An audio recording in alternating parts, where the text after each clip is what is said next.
cup of Joe makes you go. Jadi satu cup kopi membuat kamu pergi ke toilet gitu. Yes, ada sebagian orang yang merasakan itu, termasuk diriku juga. Kenapa?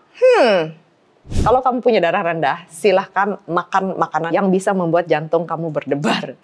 Seperti, sebenarnya kreatin itu untuk meningkatkan power kita. Makanan-makanan biasa pun mengandung kreatin, tapi biasanya pengolahannya di tubuh kita secara alami itu lambat sekali.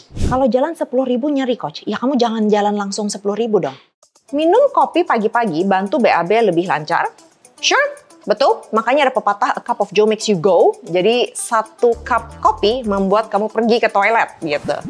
Yes, ada sebagian orang yang merasakan itu, termasuk diriku juga. Kenapa? Honestly, secara ilmiah, secara studi, nggak ada yang membuktikan bahwa kopi itu bisa membuat kita ke toilet. Tapi memang terbukti secara ilmiah dengan studi gitu, bahwa meminum minuman yang hangat membantu merelaksasi colon atau usus kita. Makanya kita jadi bisa put. Apakah itu kopi? Enggak. Apapun yang sebenarnya hangat yang bisa membantu rileks usus kita. Nah, sekarang dia bertanya juga, apakah aman dan tidak mengganggu kesehatan? No, it's safe. Aman dan tidak mengganggu. Silahkan lakukan. Tentunya ini kita ngomong dalam moderasi ya. Kopi yang diminum dalam jumlah wajar, dosis wajar, tidak berlebihan. Oke? Kalau yang punya darah rendah, apa saja rekomendasi makanan yang tepat ya coach? Oke, kopi, that's the first thing that comes to my mind ya. Karena aku juga mempunyai darah rendah, darahnya cukup rendah di bawah 60, di bawah 90. Dan biasanya kalau suster di rumah sakit atau di klinik lagi ngecek tensi darah aku, itu biasanya mereka sampai harus mengulang 3-4 kali. Akhirnya mereka beranikan diri untuk bertanya, ibu nggak pusing ya? Aku bilang enggak. Karena darahnya rendah banget dan mereka takut salah, jadi mereka harus ngulang 3-4 kali. But yeah, kalau kamu punya darah rendah, silahkan makan makanan yang bisa membuat jantung kamu berdebar. Seperti makan garam gitu ya. Jangan makan garamnya, tapi makan makanan yang sedikit asin lah gitu. Atau kamu bisa minum kopi. Minum kopi bisa membantu untuk meningkatkan tensi darah kamu, ya.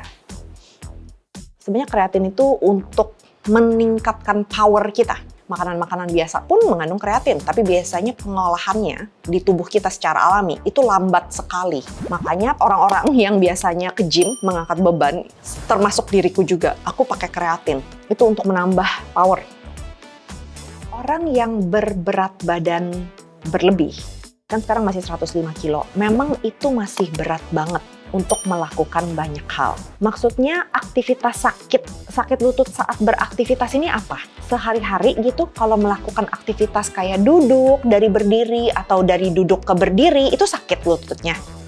Enggak sih, kayak kemarin mungkin karena habis lebaran kan takbir keliling gitu ya, terus jalan, terus tiba-tiba kalau mau buat sholat, di antara posisi kayak squat mau duduk, itu nyeri. Oke. Kalau untuk jongkok, misalnya jongkok itu juga nyeri, nggak bisa. Kadang sholatnya juga duduk karena nggak bisa buat ini. Belum latihan lagi karena masih nyeri.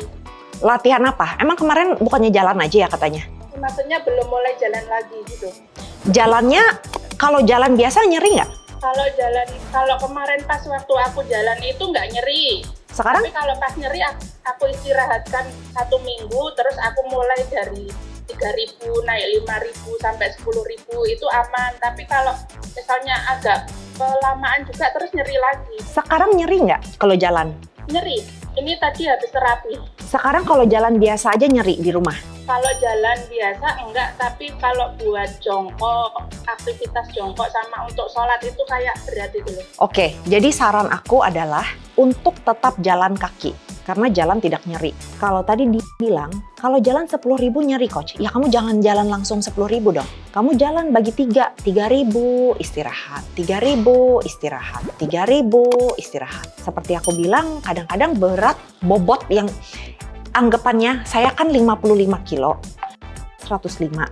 Jadi kalau saya membayangkan itu kayak seolah-olah saya membawa beban 50 kilo di badan. Setiap hari sepanjang hari, itu sudah berat sekali. Jadi kita harus sayang sama diri kita. Kita harus mengerti bahwa diri kita ini sekarang lagi kesulitan mengangkat beban bobot yang sekian banyak. Berduduk, berdiri, rebahan, itu kita membawa beban yang berat ini kemanapun kita pergi. Jadi kita jangan paksa, tapi kita fokus, atur makanan, jalan kaki aja. Aku yakin itu bisa membantu di turun BB-nya, rampingan, nanti nggak kerasa udah di bawah 100 kilo. Nanti pasti di bawah jalan lebih enak tuh. Iya coach, kemarin saya jalan 5.000, lututnya sakit. Sekarang saya sudah 100 kilo, lututnya udah nggak sakit loh 5.000. Nah, beban berat badan makin turun akan menjadi makin kuat. Jadi kita harus sabar, fokus, gimana kita nurunin berat badan dengan jaga pola makan ya. Jangan ngasal, jangan terburu-buru karena aku nggak mau sampai membuang otot, aku nggak mau sampai malnutrisi. Pola makan GGL dijalanin aja supaya kita bisa mencegah dua hal tadi ini. Kamu bisa sehat, kamu bisa kuat, nanti berat badannya makin turun, pasti makin kuat juga. Nanti nggak bisa olahraga, bisa olahraga. Bisa coach 1 set, bisa coach 2 set. Coba dirasakan, aku kepingin menjalani perjalanan ini. Sampai nanti satu saat bisa berolahraga. Dan sholat pun udah nggak sakit lagi. Coba deh. Oke. Tapi harus pelan-pelan.